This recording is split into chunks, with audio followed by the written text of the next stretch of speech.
Ils ont tenu bon, ils ont souffert, mais ils ne se sont jamais effondrés. Certains matchs nuls ressemblent à des triomphes. Et puis, il y a ceux qui racontent bien plus qu'un simple score, qui révèlent une histoire profonde, presque invisible à l'œil nu. Sénégal, RDC 1-1, un score net, trompeur. Parce que ce match dépasse largement la simple logique du football. Il parle de mentalité, de maturité, de limites imposées et parfois de dépassement. Et surtout, il soulève une question brute, presque dérangeante. La RDC peut-elle un jour réellement battre le Sénégal à froid? La réponse est implacable. Depuis 1969, les Congolais n'ont jamais trouvé la faille face aux Lions de la Teranga. Et hier soir encore, malgré un Sénégal loin d'être au sommet, l'histoire ne s'est pas inversée. Pas cette fois, soyons clairs. Ce Sénégal-là n'était pas à son meilleur niveau. Des cadres absents ou en dessous de leur potentiel, des automatismes parfois confus, des occasions manquées qui auraient pu tuer le match. Et pourtant, même dans ce contexte, même après l'ouverture tardive du score, même après avoir subi des vagues de pression, le Sénégal est resté debout. C'est ça la marque des grandes équipes et c'est peu être là que réside la véritable lecture côté congolais, là où le regard doit s'attarder, là où l'histoire commence réellement à s'écrire, car au-delà du score, au-delà de ce 1-1 froid et trompeur, la RDC a envoyé un signal. Pas un message fracassant, pas un tonitruant manifeste de domination. Non. Un signal plus subtil, plus profond, celui d'une équipe qui commence enfin à comprendre les exigences de cette compétition. La RDC a montré un visage inédit, un visage plus mature, un visage plus sérieux, un visage qui, pour la première fois depuis le début du tournoi, semblait réellement compatible avec le niveau de la Coupe d'Afrique des Nations. Pour mesurer le chemin parcouru, il faut se souvenir du point de départ, de ce début de tournoi poussif, presque inquiétant. De ce match face au Bénin, sans intensité, sans rythme, sans âme, qui avait semé le doute dans tous les esprits. À ce moment-là, beaucoup imaginaient déjà cette équipe sombrer, glisser doucement hors du tournoi, incapable d'élever son niveau face à un adversaire du calibre du Sénégal. Hier soir, ce scénario n'a jamais pris forme. La RDC n'a pas reculé. Elle n'a pas fui le combat. Elle n'a pas explosé sous la pression.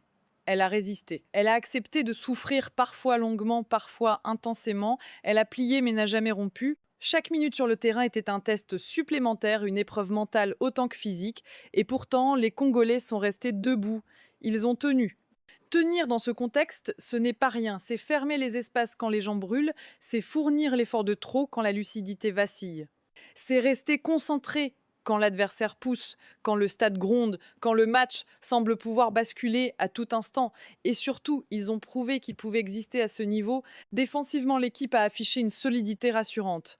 Les lignes étaient compactes, les interventions plus propres, les erreurs moins fréquentes. On sentait une équipe consciente de ses faiblesses, mais résolue à ne plus les exposer inutilement.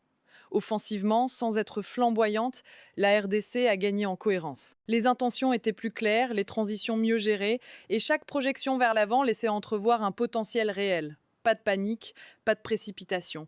Juste l'idée de jouer juste, mais c'est dans l'équilibre collectif que la progression a été la plus flagrante. Une équipe plus disciplinée, plus organisée, plus solidaire. Chacun savait où se placer, quand presser, quand reculer. Une équipe qui ne réagit plus en permanence, mais qui anticipe, lit le jeu, contrôle un minimum son destin. Ils n'ont pas gagné, c'est exact, mais ils n'ont pas perdu. Et face au Sénégal, ce n'est jamais anodin. Parce que ne pas perdre contre cette équipe, même imparfaite, c'est déjà montrer que l'on a grandi, c'est prouver qu'on peut répondre présent quand le niveau s'élève. La RDC n'a être pas encore fait sensation, mais elle a posé une pierre, une base solide, un point d'appui concret. Et dans une CAN, ce sont souvent ces matchs où l'on survit, où l'on apprend, où l'on résiste qui forment les parcours les plus solides.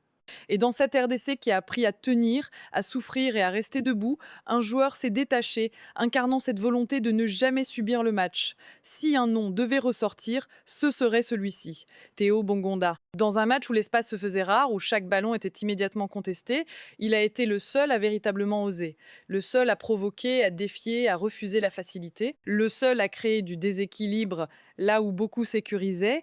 À chaque accélération, chaque initiative, il faisait reculer le bloc sénégalais, il forçait la défense à sortir de sa zone, il posait de vraies questions. Et pas à n'importe qui. Même Kalidou Koulibaly, référence incontestable à ce poste, a été contraint à la vigilance maximale. Ce n'est jamais anodin. Quand un défenseur de ce calibre est contraint de temporiser, reculer, attendre le soutien, c'est que l'adversaire fait exactement ce qu'il faut. Bongonda fut cette étincelle. Pas toujours récompensé, pas toujours décisif statistiquement, mais vital dans le récit du match. Il était le point de respiration de cette équipe, celui par qui le danger pouvait surgir à tout moment. À ses côtés, l'histoire fut plus contrastée. Cédric Bakambu a longtemps semblé invisible, peu de ballons, peu de présence, peu de rythme. On l'a cherché, attendu, parfois oublié.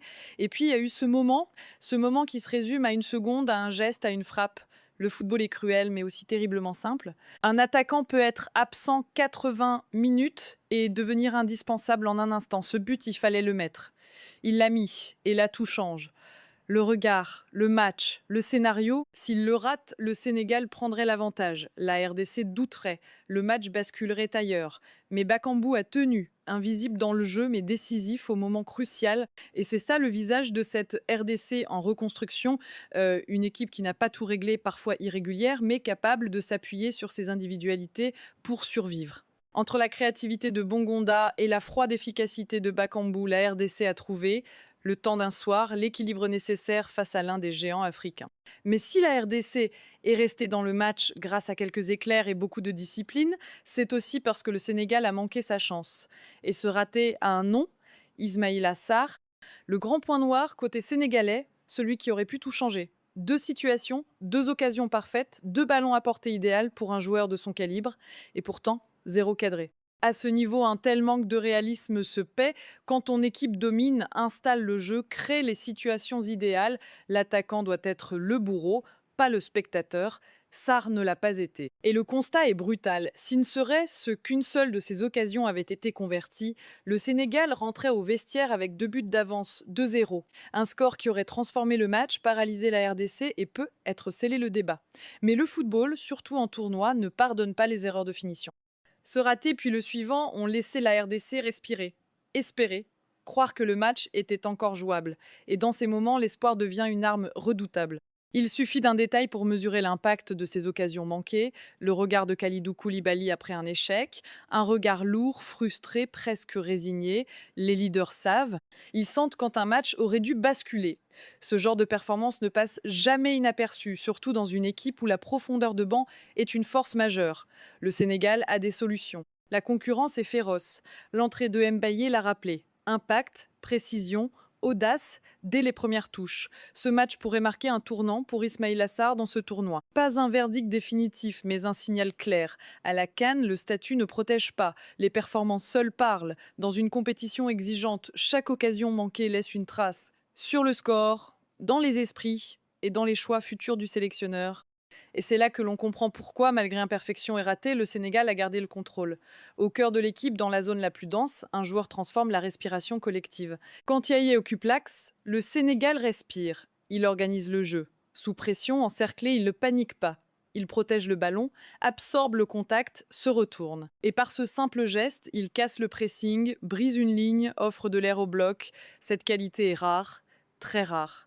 Très peu de joueurs africains possèdent cette capacité. Peu dans le monde savent à ce point transformer un danger en opportunité offensive. Avec Niaye, le Sénégal peut jouer entre les lignes, attirer, fixer, libérer, ralentir ou accélérer selon le tempo, faire mal sans courir plus vite que l'adversaire. Et le but de Mané n'est pas un hasard. Il découle directement de cette intelligence, de cette capacité à créer sous pression, à faire jouer les autres dans le tempo adéquat. C'est là que le Sénégal retrouve son identité, dans cette maîtrise silencieuse, dans l'art de transformer la densité adverse en espace exploitable. Et c'est pourquoi, même imparfaite, l'équipe reste dangereuse, car elle possède un joueur capable de donner du sens à chaque possession. Un match en clair-obscur, voilà la définition exacte. À l'image de Sadio Mané, engagé, généreux, impliqué, mais parfois déroutant. Il y a eu du bon, indéniablement. Des replis défensifs précieux, une implication constante, une volonté manifeste de peser sur le jeu. Mané n'a jamais triché, mais il y a eu des flottements, des décisions qui interrogent, des choix qui cassent le rythme. Cette action reste en tête. Mané s'engouffre, sans le contact, tombe, puis se relève, sans jouer l'action jusqu'au bout, sans réclamer franchement le pénalty. Un entre-deux déroutant. ni pleinement joueur, ni pleinement provocateur. À ce niveau, dans une CAN impitoyable, il faut trancher. Continuer jusqu'au bout ou réclamer la faute. Rester suspendu coûte cher. Ces demi-décisions brisent la dynamique, offrent un répit à l'adversaire. Ce flottement individuel a trouvé un écho collectif, surtout défensivement. Car défensivement, le Sénégal a laissé des espaces.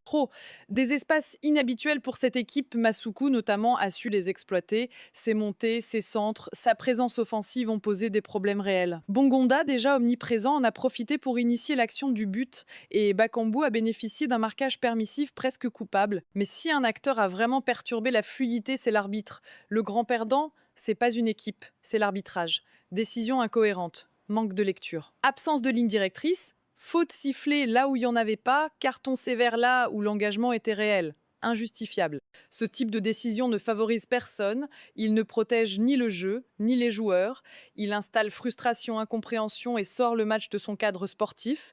Un arbitrage confus, sans autorité, incohérent, mauvais, simplement. Et à ce niveau, entre deux équipes aussi engagées, c'est ce qui laisse le plus de regrets. Le football méritait mieux. Le score final reste figé, 1-1, point final. Pourtant, ce match a parlé longuement, profondément. Il a livré des enseignements. Mesuré non en statistiques, mais en sensations, attitudes, signaux faibles. Dans une CAN, ces signaux annoncent souvent la suite.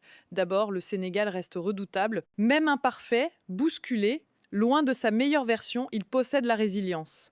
Savoir souffrir sans paniquer, encaisser sans se désunir, survivre quand le jeu échappe. Ce n'est pas spectaculaire, c'est redoutablement efficace. Ensuite, la RDC progresse. Elle apprend, elle grandit. Elle découvre ce que signifie exister à ce niveau, pas en brillants exploits, mais en survivant, s'adaptant, résistant. Ce match n'est pas une victoire, mais une étape. Et ces étapes comptent énormément. Enfin, ce match rappelle l'évidence. Ces deux équipes ont le potentiel pour aller très loin. Leur maturité, densité physique, gestion des moments faibles ressemblent déjà à ce que l'on voit en phase finale. Ce duel n'était pas un match de poule anodin. Il avait la tension, l'intensité, les détails, parfois la nervosité d'un quart ou d'une demi-finale. Oui, c'était un match de groupe, mais il en avait déjà toutes les allures, tous les codes, toute la gravité, et c'est pour cela que cette CAN promet tant. Parce que ce n'est que le début, la suite s'annonce brûlante. À très vite. Prenez soin de vous.